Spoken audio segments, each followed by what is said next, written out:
Comment augmenter la valeur marchande d'un triplex? On commence avec cette question-là aujourd'hui. Ghislain Larochelle, imofacile.ca. Chaque semaine, je réponds à vos questions. Ça me fait toujours un plaisir. Cliquez sur j'aime pour m'encourager à répondre encore plus à vos questions. Fait qu'allons-y avec la première question de Pablo. Comment augmenter la valeur marchande d'un triplex?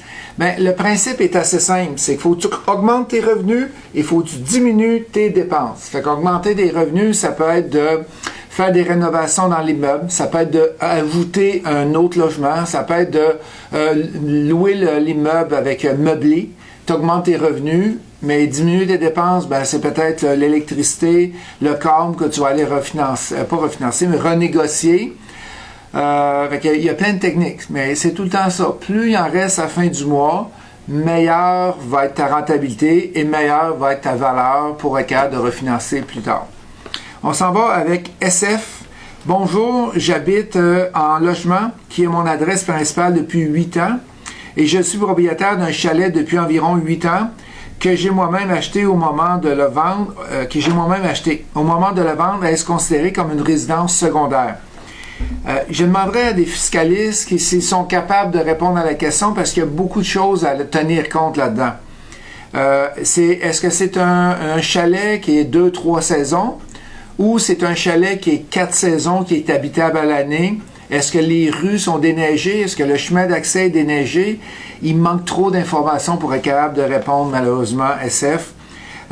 Est-ce que le chalet est à 12 heures de ton travail ou il est à 1 heure du travail et tu pourrais le considérer comme étant une résidence principale? Je ne suis pas capable de répondre, il me manque trop de données. S'il y a des fiscalistes à l'écoute qui peuvent me donner peut-être des idées à SF comment faire, on verra, tu vas voir les réponses que tu vas avoir. Jean, bonsoir, j'ai construit un duplex dans ma compagnie de construction Inc. Puisque j'ai dû cautionner personnellement pour avoir le prêt du duplex, qui est normal. Je trouve que le risque était élevé si jamais je devais me faire actionner pour quelque raison que ce soit. Oh, que tu as raison, Jean. On ne met pas des immeubles à revenus, des immeubles dans une compagnie opérante comme une compagnie de construction qui peut avoir des poursuites sur n'importe quel vice caché un jour. Oui, tu as raison. Comment puis-je transférer le duplex à mon nom personnel ou dans une compagnie d'investissement sans payer la valeur de l'évaluation? Fait que c'est très simple à faire. Va rencontrer un fiscaliste, demande-lui de faire un roulement d'actifs. Il va comme geler la valeur de ton duplex présentement dans ta compagnie. Cette nouvelle valeur-là va s'en aller dans soit ton nom personnel ou dans une autre compagnie.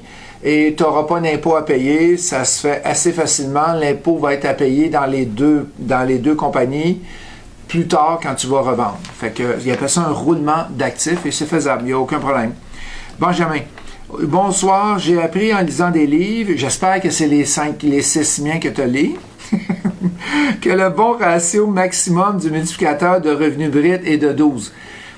Ça dépend tout le temps des dépenses parce que le multiplicateur de revenus bruts ne tient pas compte des dépenses. Fait que ça peut être 12, ça peut être 8, ça peut être 10. C'est que c'est pas un bon évaluateur pour savoir si tu devrais investir dans l'immeuble. Et que le logement ne doit pas dépasser 155 000 par logement. Ça, c'est certainement pas mon livre que tu as lu là-dessus parce que tu peux avoir des logements à 300 000, ils rapportent 3 000 par mois, puis tu vas faire beaucoup d'argent avec dessus. Fait qu'on ne peut pas généraliser au prix la porte comme ça. Je vais aller acheter en Beauce et je vais payer 40 000 la porte, puis je vais faire un super de deal. Mais on va acheter à Montréal, on va payer 200 000. J'ai acheté un immeuble à Montréal, un triplex, et j'ai payé 200 000 la porte. Et j'étais capable de faire de l'argent avec. C'est que tu ne peux pas généraliser avec ce montant-là de 155 000. Pour le multiplicateur de revenus net, c'est quoi le bon ratio maximum à respecter pour qu'un immeuble soit rentable? Normalement, c'est 16 qu'il ne faut pas dépasser. Mais je dis normalement, ça dépend tout le temps des...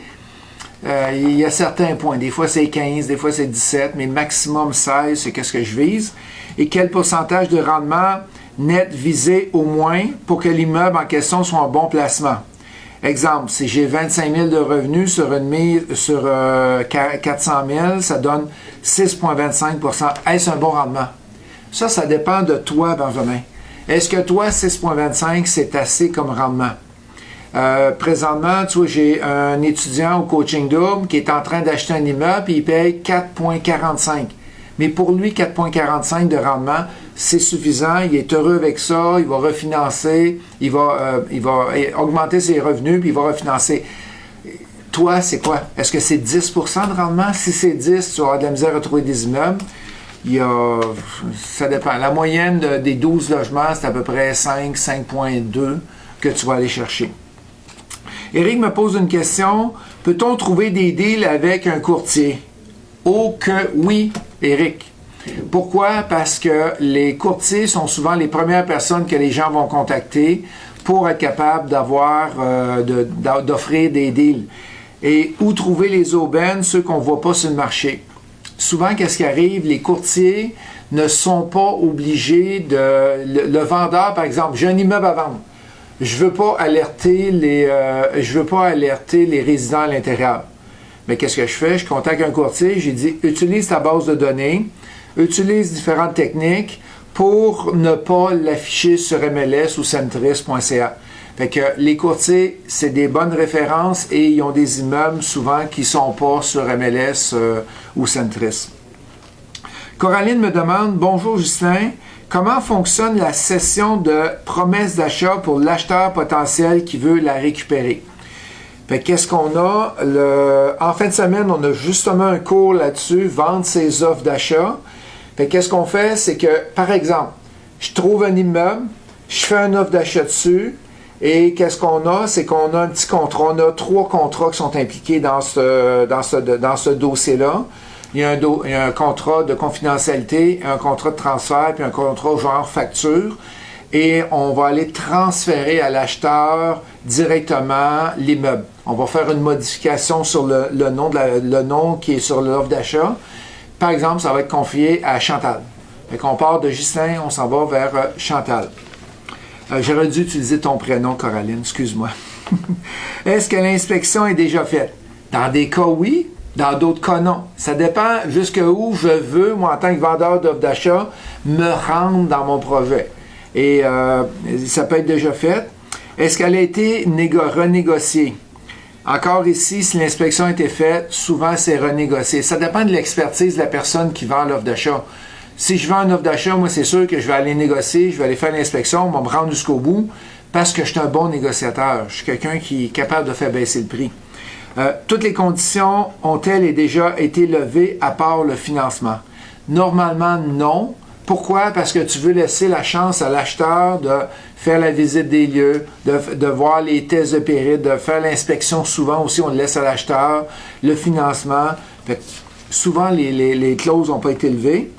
Ou bien est-ce le futur acheteur qui doit lever? Moi, je vous recommande que ce soit le futur acheteur qui lève, fait qu'en même temps, il apprend l'immeuble aussi, comment il fonctionne. Quels sont les risques pour le futur acheteur? Bien, que tu l'achètes par l'entremise d'une vente d'offre d'achat ou que tu l'achètes direct, je vois pas plus à moins que quelqu'un pourrait me dire le contraire, mais je vois pas plus de problèmes qu'il peut y avoir dans le dossier. S'il y a un vice caché, que tu l'aies acheté d'une vente d'offre d'achat, que tu l'aies acheté du vendeur direct, tu passes directement avec le vendeur. C'est que il n'y a pas grand-chose. Fait que la formation est à Boucherville. C'est de 9h à 16h. Et c'est ici au bureau Imo Facile. C'est samedi, le 16 décembre qui s'en vient. Wendy, bonjour. J'ai lu dans un article que l'idéal du MRN devait être entre 10 et 16. Ça, c'est mon article, oui.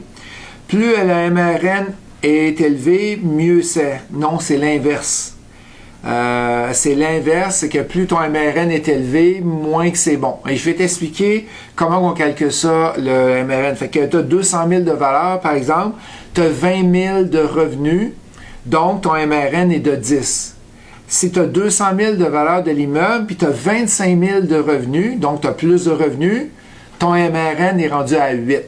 Donc, plus ton MRN est bas, meilleur est ton rendement pour ton immeuble. Fait qu'on cherche tout le temps le plus bas possible. La même chose pour le MRB. Fait que ça répond aux questions de la semaine. N'hésitez pas à cliquer sur j'aime. Fait toujours plaisir d'être avec vous à chaque semaine. On attend vos questions lundi prochain. Merci.